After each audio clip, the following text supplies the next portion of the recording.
Salut tout le monde, je suis assis avec Yao pour lui parler vraiment de culture, de francophonie, vu que bientôt c'est le 25 septembre. Oh.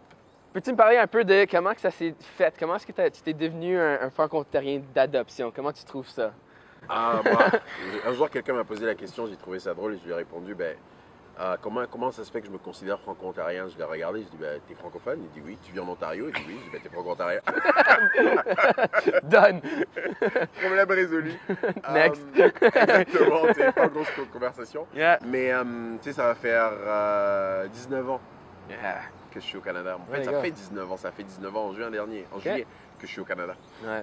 Et que je suis en Ontario. Ah ouais. J'ai vécu plus longtemps en Ontario que n'importe où d'autre à travers le monde. Donc au final, je suis chez moi ici. Même mes cousins me disent, toi t'es Canadien en fait. Mais écoutez, moi je le sais, je ne le cache même pas. Donc être franco-ontarien, ce que j'ai trouvé qui était beau, c'est le mélange. Tu vois, et c'est l'accueil. Je dois avouer que mon identité artistique, je l'ai peaufinée ici.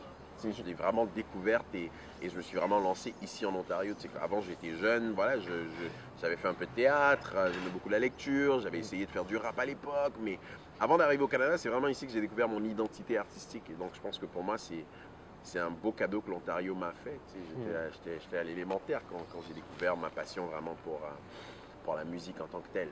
Donc, et pour le mot. Ouais.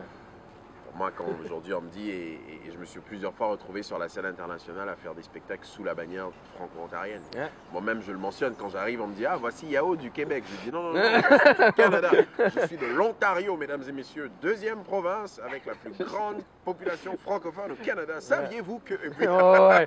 Là, les Français et les Européens sont comme. ah bon, mais c'est pas anglophone, oui, mais il y a des francophones. Vous savez, Yeah. 1,2 million de francophones et francophiles, 600 000 francs. Tu sais, je leur donne Dans les stats. stats. Ok. OK, il est pas fou, là. Il y a vraiment quelqu'un en Ontario qui parle français. Ouais, non. Tu parles de shows à l'international. À travers du Canada, tu as toujours joué en français, dans le fond. Oui. Est-ce que tu peux me parler de c'est quoi cette réalité-là? Si jouer en français, ça n'a pas été une grosse discussion pour moi. OK. Quand j'ai commencé la musique, bien entendu, un peu comme tout le monde, tu te poses la question, tu te dis, bon, l'univers anglophone, c'est grand, bon, voilà, je vais aller jouer en anglais.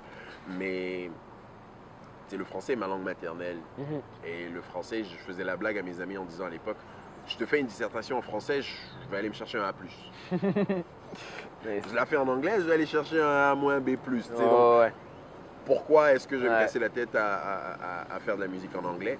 Ouais. Et surtout, pourquoi est-ce que, déjà par respect pour ma langue maternelle, tu vois, donc bon, je m'exprime mieux en français, je vais faire de la musique en français, voilà. Ouais. Et de l'autre côté de la médaille aussi, il y avait toutes ces conversations de dire, bon, il faut savoir bien faire les choses. Donc, la musique francophone m'a toujours inspiré, la musique française m'a toujours inspiré, j'aime beaucoup la musique anglaise aussi, qui m'a aussi inspiré, mais au final, j'avais le choix d'être un petit poisson dans l'océan ou d'essayer d'être un gros poisson dans l'aquarium. Donc, Yeah.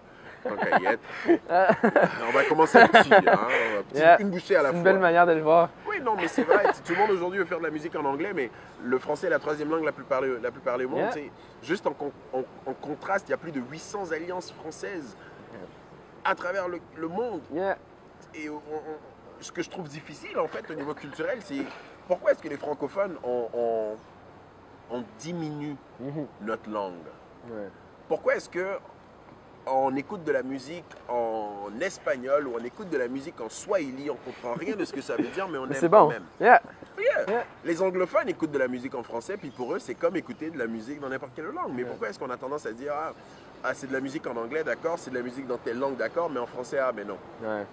Faut Ouais. arrêter ça quand même. Faut donner une chance. Et Ouais. en Ontario, à Ottawa, on a beaucoup de chance parce que, étant une ville bilingue, une province bilingue, on fait des spectacles anglophones. J'ai eu la chance de faire énormément de festivals anglophones Ouais. où je parle en anglais entre les chansons et je chante en français. Et les Ouais. gens aiment, les gens achètent des albums. J'ai été agréablement surpris quand mon dernier spectacle au CNA, un tiers de la salle était des anglophones. Ouais. Et que CBC m'appelle pour faire une entrevue avant le spectacle. Je suis un Ouais. artiste francophone, mais pour moi, j'ai compris que c'est pas juste que je suis un artiste francophone. Ouais. je suis un artiste, point. Ouais. C'est comme un artiste hispanique, c'est comme un artiste qui chante dans une autre langue. Pour eux, c'est exactement la même chose, chanter en français. C'est le plus beau cadeau aussi, quand les autres cultures admirent que tu es authentique puis tu as ta culture devant eux. Exact. C'est un cadeau. Pour moi, je trouve que c'est les francophones, même des fois, qui avons ce blocage de dire ah oui, mais je fais de la musique en français. Non, mais pour la musique en français, c'est quand même la musique en allemand. Tu sais, j'ai découvert un artiste, Xavier Naidoo, il chante en allemand, je comprends rien de ce qu'il dit, j'écoute de ses albums. Mais t'écoutes ça à plein. Ouais. Je me faisais la blague au début moi-même, je dis, je sais pas, peut-être qu'il dit j'aime pas les noirs. Puis moi, je dis, ah, c'est trop bon. Là, t'es comme, je veux un autre album. Oui, non, tu sais, mais. Là, il est comme, t'es sûr? J'adore ce qu'il fait, j'ai beaucoup aimé ce qu'il fait. Donc, c'est une façon d'exprimer que pour moi, le faire en français, c'était pas une question, c'est juste une réalité en fait. Je fais de la musique en français. Les gars. Ouais. Puis finalement, pour ceux qui regardent, qui sont franco-ontariens ou francophiles, peu importe, c'est quoi le message que tu peux leur donner pour notre journée du 25 septembre? Soyez fiers. Yeah. Soyons fiers de notre langue, soyons fiers de notre réalité, de dire bon voilà, on parle français et ne pas avoir peur en fait. Et d'arrêter de se diminuer. D'arrêter de se dire que non, c'est de la musique en français ou c'est en français donc c'est différent. Non, non, c'est en français, c'est comme en anglais, c'est comme en arabe, c'est comme en espagnol, c'est comme en swahili, c'est comme en wolof, c'est une langue. Yeah. Voilà. Non, voilà, c'est la checklist de Yao. Soyez fiers, arrêtez de vous diminuer. Ben oui, arrêtons. Yeah. Puis la dernière chose, c'est évidemment aller au plus gros party de cette journée-là. C'est Kaléidoscope musical, je veux le plugger. C'est la meilleure soirée à avoir cette journée-là. On vous attend. Marie-Claude, Christine Saint-Pierre, Simon Pariel-Lachance, Yann des Rod Swamp et moi-même sur la même scène pour un spectacle unique en son genre. Done. Let's go. On peut finir là-dessus. Merci, Yao, pour l'entrevue. Merci beaucoup, William. Salut.